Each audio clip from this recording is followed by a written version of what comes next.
Welcome everybody to Project Hazel, my take on a speculative evolution project. Hazel is a seed world. A seed world is an empty planet seeded with Earth and life, which is then left to adapt and evolve in a new context. I've already uploaded some rough concepts of Hazel, but this is the real thing. This is all canon now. I hope you all enjoy the speculative evolution series. Planet Hazel has been seeded by technologically advanced humans to study and observe evolution. It seeded two vertebrate species, the Hungarian dwarf hamster and the Campbell dwarf hamster. They wanted to use rodents since every placental mammal has evolved from a rodent-like animal. Hamsters were chosen since they are cheap and adaptable little creatures. Of course, some invertebrates also needed to be seeded to sustain the ecosystem and feed the hamsters. Hazel's invertebrates include house crickets, earthworms, western honeybees, spicebush swallowtails, white springtails, krills, desert locusts, deathstalker scorpions, and leafcutter ants. Originally, it was going to be more animals, but humanity had an issue causing them to move on from Project Hazel for a while, although that while was long enough to change the peaceful world of Hazel forever. Hazel has become a war field. Hamsters are very fast reproducing territorial animals which hoard and consume large amounts of plant matter and insects. There were also no predators that kept the hamsters in check, so the hamsters have been something like an invasive species to Hazel. The hamsters killed a lot of the invertebrates and then themselves, and then suddenly all life was at the edge of extinction. Then life recovered, and then hamster. It was an endless cycle of misery. 1 million years post-seeding though, life started to recover. In long term. Plants developed poison or spikes as defense, or made the hamster work for them by burying their seeds. Some plants also have specialized in using the hamster poo and the corpses as fertilizer. The invertebrates have also adapted by growing protective hairs, getting bigger, becoming parasitic, or consuming poisonous plants that then make them poisonous. Was it a sentence? The hamsters themselves also needed to adapt, but before we talk about all that, I'm first going to teach you some things about the planet Hazel. Hazel has about the same size and mass of Earth. It also has more oxygen than Earth, or at least the current Earth. How often did I say Earth in that sentence? The oxygen on Earth is about 30%, but Hazel's oxygen is about 35%. I also have a map of Hazel here.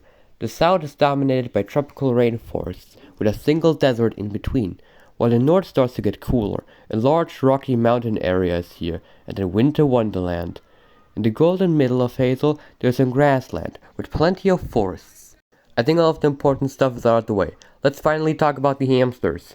Due to the decline of hamster population, the two hamster species started to crossbreed, resulting in some unique mutations that will make themselves visible soon enough. Hamsters are kinda depicted as the villains of this story, but there are some hamsters that help the ecosystem recover, like Phobos acutus, or the whammy. Within food shortage on the planet, some hamsters had to find new food sources, and the whammy has found one indeed. Other hamsters. They're built more like rats and are a lot more agile than their ancestors. When they feel hungry, they stomp around the area, looking around for a smaller hamster. When that's found in target, they will quickly run forward it, grapple them with their hands, and finish it with a bite. Whammies also aren't the only hamsters with a taste for meat. The Coballustus dupus sella, or the goblin, is a carnivorous hamster with lower aggression, so they scavenge instead. They run to the smell of hamster corpses like a moth to a light. Goblins have a stronger immune system than their ancestors, so even if they eat something a little rotten, they will be fine. Soribus terra, or the shrewster, also does its part in the ecosystem, tunneling deep underground, moving the soil and improving plant growth. They mainly feed on the abundant earthworms, tunneling underground as well. These although aren't the only new hamsters we will see today. Herpipus maius, or the bumblers, are strict herbivorous hamsters. Normally hamsters aren't a fan of things like grasses, but in the current food shortage you need to get creative. Bumblers can also climb to some degree, feasting on the tasty leaves and fruits. Talking about climbing, Frystopus ascensus, or the crumbles, are arboreal hamsters with a good depth perception, completely unlike their ancestors. They are feeding on the juicy insects and the sweet fruits high up.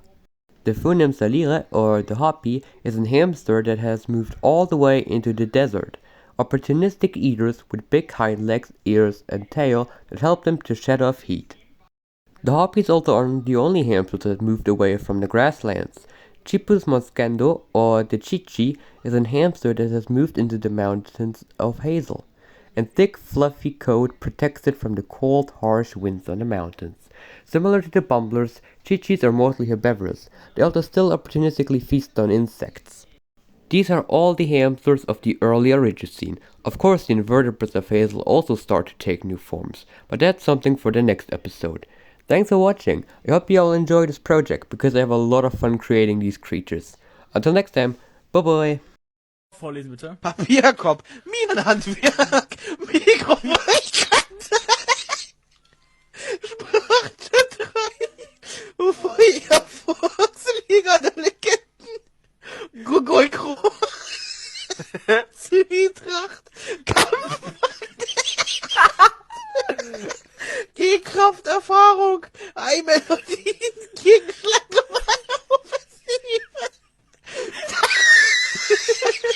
Dampf, Duschmi, Tapfer, Sieg, Alter.